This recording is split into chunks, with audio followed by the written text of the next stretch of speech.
So the next Marvel's Avengers patch is absolutely fucking huge. I've got a lot to say about the new Red Room specific game mode and of course the champion leveling system. So I'm going to talk about them, just kind of tell you guys what they are in case you're out of the loop, and just giving my perspective from a game dev and product management perspective, and maybe shed some light on why some of these decisions were made in the first place. First up, the Red Room event. I'm actually really excited for the second half of it. It looks pretty fun. If you don't know, the event will add new unique harm rooms with this weird lava mechanic. Basically, it's like adding the floor is lava mechanic to the Red Rooms, which is, you know, it changes things up, I admit. But in my opinion, a much bigger change to the gameplay is that they're single player only. And that means not only single player with your companions, but single player without your companions. So you're solo, which is exciting. I really love that. This is proof that they can do that, and that's really exciting because it's something that I personally have been asking for a long time, since the game came out. They talk a little bit about the narrative of this event and how the harm rooms have been taken over, and frankly, unless we see that reflected in gameplay in more ways than just the lava,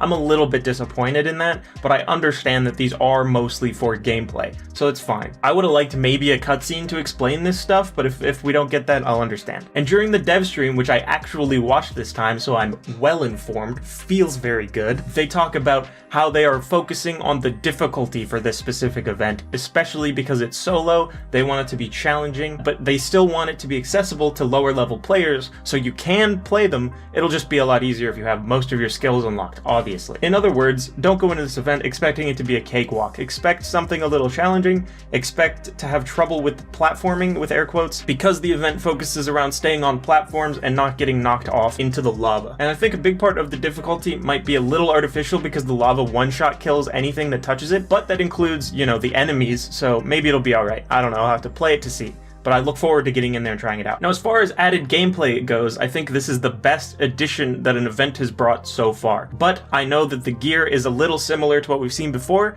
However, the nameplates are very much improving. The animations to these nameplates are much better than the earlier ones that we saw. And they're adding XP booster consumables as rewards to this event as well, which is huge because of the champion system I'll talk about later. And a lot of people were panicking that these XP boosters would be only purchasable, but they said during the live stream for sure that they're going to be earnable. So that's awesome. And I think that's really key to how this game monetizes itself, because it doesn't monetize on progression or unlocking characters. They specifically only monetize on cosmetics, and I think that's them showing their hand and hopefully earning some trust from the player base with this decision, because I really love this decision. It's also important to note that this event is not locked to Black Widow only. Of course, it's thematically about Black Widow, but you can play any hero you want. This is really important because it lets anybody play these missions and get that XP boost that they give in order to level them in this new champion skill system as much as possible during the event. During the live stream, the developers also decided to shed some light on why this event is solo only with no companions.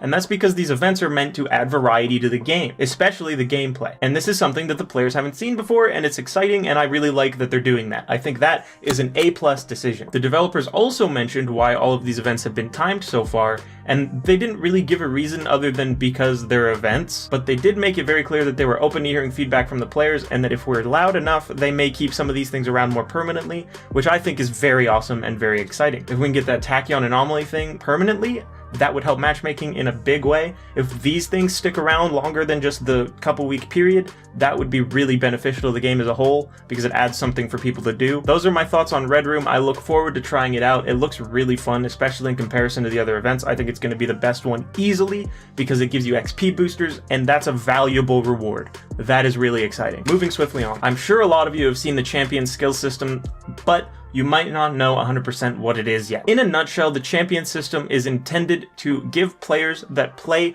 this game non-stop something to grind towards. This system is intended to let players that hit level 50 continue to level their characters up after that point. And instead of unlocking new abilities and stuff like that, you unlock percentage-based bonuses to your character's moves, damage, health, that kind of thing. There's some examples on screen, take a look. You can find them elsewhere as well. But they're nothing crazy, they don't add too much to the game, but they make your characters stronger, which is something. There's a chance that this system is meant to hold people over until they add more skills, but I don't know if that's the case. Once you hit level 50 with a character, you'll notice that your XP bar turns gold, and you're now gaining champion levels. I think there is something very crucial that this system adds that I think the devs touched on really well when they were talking about it. If you see a character and you see, wow, that, Kamala is, champion level 300, you're like, they know Kamala in and out. They are experts at Kamala right at that point. And that's the ability for players to flex on other players what their hero levels are. Because you go into a lobby and you see a level 350 Iron Man, you're gonna be like, that guy play a lot of fucking Iron Man. And that Iron Man's gonna be like, hell yeah, I fucking did. Eat my dick. But people love to do that kind of shit in video games. It adds to the power fantasy in a big way, and I think that is kind of important. But I understand that not all players are like that, and not all players, myself included, are gonna really care to grind out this skill tree because it doesn't add that much variety to the gameplay or anything like that, right?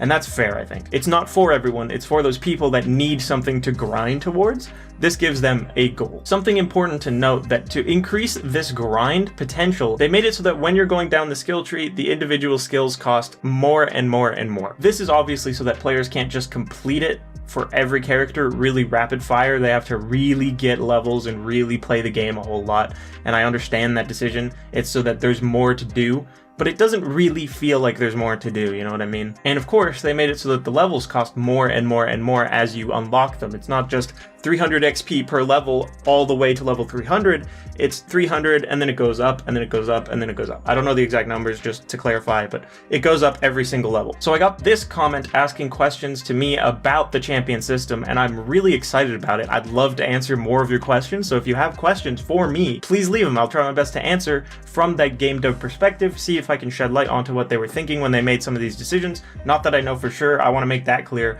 but I can kind of give my perspective on it, and I'd love to. But essentially, they didn't make this retroactive because they want to give you something to do now. If they gave you extra levels to start with, that would defeat the purpose of adding this new system that players can grind towards. If you're already halfway through, your incentive to grind might go up, but the time spent actually grinding and actually playing the game would of course go down, which defeats the purpose of adding the system to the game in the first place for the developers. As for why this skill tree is not for every character, it's for individual characters, the exact same reason. One, you benefit players that main a character, so that's nice for people that have mains. Two, you aren't taking content away from people that don't main characters, right? So if I play every character, I'm a little more incentivized to play every character past level 50. I can keep playing characters. There's more content, even if it might feel a little hollow, like I'm not getting that much out of it. It is something to grind towards on every single character, so in theory it adds a lot more content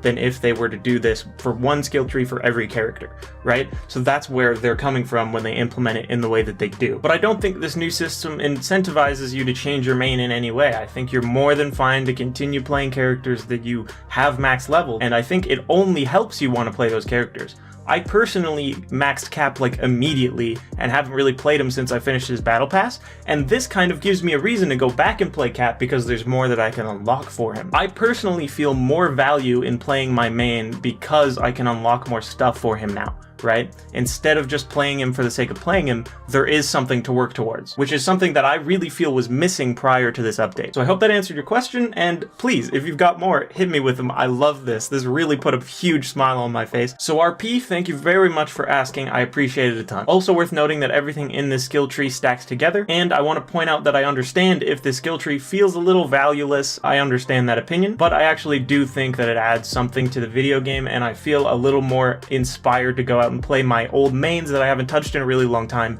because there's something I can work towards on them, and that is really what they were going for here. And I think it's also really important to note that during the dev live stream they talked about being open to player feedback about the system, so if there's something you don't specifically like about it, do tweet at them, do send them messages on Discord. I don't know why I started talking like that. If we're loud enough, they might hear us, is my point. If you've got any questions about the upcoming patch or anything like that, again, please send them my way. I'd love to hear them and answer them in either the comments or in a future video. Any of that is possible, so shoot me your questions. Maybe think about hitting that subscribe button. About 98% of the people that watch my videos aren't subscribed. What the fuck are you doing? And feel free to follow me on all the other social medias if you wanted to. You could. You don't have to. I'm not gonna force you. That'd be kind of weird.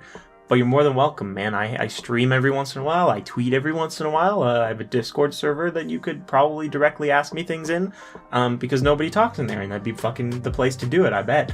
All right. Cool. Thank you guys for watching again, and I will see you all in the next one. Keep on beating on. That sounds like a masturbation joke. And it's mostly, apparently, because they wanted to add variety to the events, which I respect. Who the fuck followed me? What the fuck?